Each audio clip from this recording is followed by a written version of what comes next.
Militer Rusia memperbarui informasi operasi militer khusus di Ukraina dalam 24 jam terakhir. Juru bicara militer Rusia Letnan Jenderal Igor Konasenkov tanggal 3 Desember melansir kontak senjata terjadi di arah Donetsk Selatan. Angkatan bersenjata Ukraina berusaha melakukan serangan balik di wilayah Slatkoye, Shevchenko, dan Novomayorsk, Republik Rakyat Donetsk. Unit ini dihentikan oleh serangan udara dan tembakan artileri dan didorong kembali ke posisi semula. Kerugian musuh ke arah ini berjumlah hingga 40 personel Ukraina tewas dan terluka. 2 kendaraan tempur infanteri dan 5 truk pickup dihancurkan. Konasenkov juga melansir penerbangan operasional taktis dan angkatan darat, pasukan rudal, dan artileri federasi menyerang 3 pos komando musuh di wilayah Kupiansk, wilayah Kharkov, Sviatogorsk, dan Konstantinovka, Republik Rakyat Donetsk. Selain itu, 74 unit artileri dalam posisi tembak, tenaga kerja, dan peralatan militer di 195 area digempur. 2 lokasi sementara tentara bayaran asing dinetralkan di dekat Kramatorsk, Republik Rakyat Donetsk.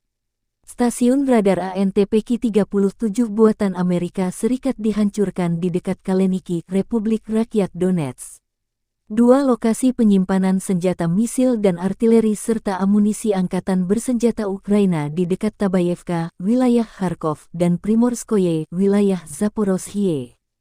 Penerbangan tempur Angkatan Udara Rusia menembak jatuh 1 pesawat Mi-8 Angkatan Udara Ukraina di dekat Selidovo, Republik Rakyat Donetsk, tambah Konasenkov.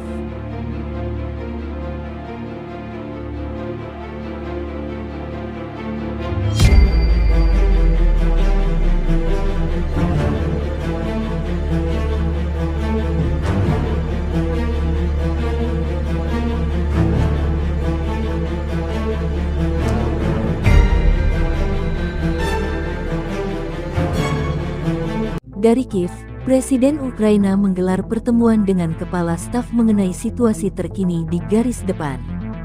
Di wilayah Donetsk, Bakhmut, Soledar, sekarang, seperti sebelumnya, ini adalah kondisi terpanas dan semua bekerja keras. Kami melakukan segalanya untuk membantu para penjuang kami di sana.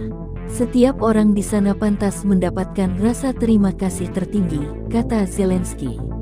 Di wilayah Luhansk, wilayah Kharkiv, Zelensky memastikan terus memperkuat pasukan menahan serangan penjajah. Di wilayah selatan, kami terus menghapus kemampuan penjajah untuk maju, kata Zelensky dikutip Tribun Timur dari pernyataan resminya. Dalam sehari, Rusia diklaim kehilangan 510 prajurit. Total 90.600 tentara Rusia tewas sejak awal invasi versi data Kemenhan Ukraina.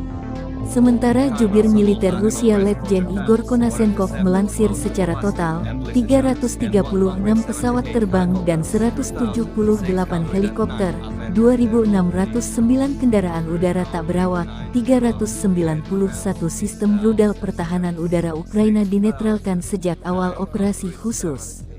Juga 6.970 tank dan kendaraan tempur lapis baja lainnya. 908 kendaraan tempur yang dilengkapi dengan MLRS, termasuk 3.652 meriam dan mortir artileri lapangan, serta 7.450 unit militer khusus peralatan dihancurkan selama operasi militer khusus, kata Konasenkov.